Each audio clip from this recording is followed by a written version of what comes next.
Ano to? Sa TikTok? Hindi, sa Facebook yan. Ano ba yan? Okay lang ah. Tingnan mo. Ang Ito, order ko, maganda. gnarly yung tatak. Hindi ganyan.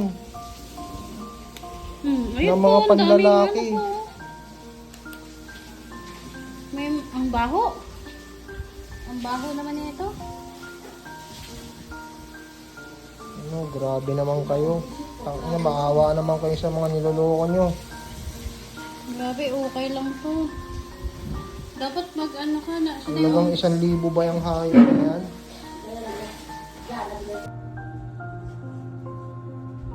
So yun na nga mga tropa, na-scam tayo na ito at hindi natin inaasahan yung mga ganitong klaseng pagkakataon na hindi naman din natin ginusto. And syempre malungkot ako dahil first time to nangyari sa akin. At syempre mayroon din akong kasama dito na tawag dito, may pinaghatian namin to, and bihira lang ako umorder online tapos nagkaroon pa ng pagkakataon na ganito yung nangyari. So wala naman tayong magagawa doon.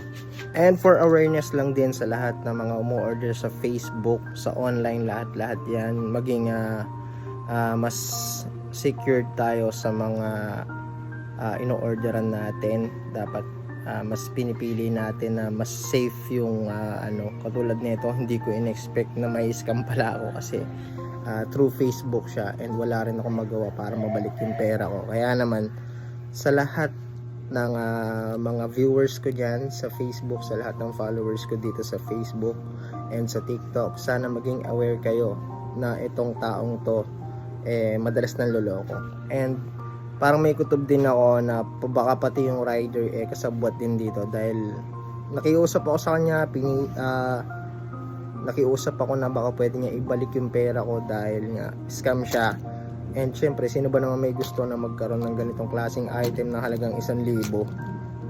Kahit naman sino siguro may intindihan yun. And sana consideration din dito sa flash, kasi nga katulad nito nangyari na to, paano na lang kung hindi lang ako yung naloko at marami na pala. Consideration lang flash, sana sa lahat ng mga umu-order at nagpapa-deliver sa inyo, sana mas mahigpit kayo pagdating sa mga ganitong klaseng seller.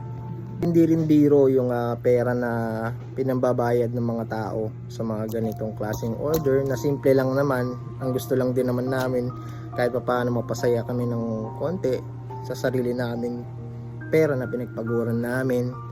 And sana sa susunod dapat hindi na po sana mangyari sa ibang tao to, kasi siyempre masakit para sa akin na first time ko na experience. Paano pa kaya yung mas malalaki pa yung ibinayad dun sa parcel na yun, tas naloko lang din ng ganitong klase.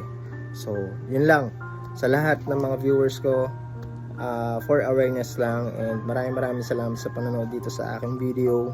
Please like and share dito sa video para mas marami pang maging aware dun sa mga umu-order dyan sa Facebook and ma-alert silang lahat. So yun lang, peace out.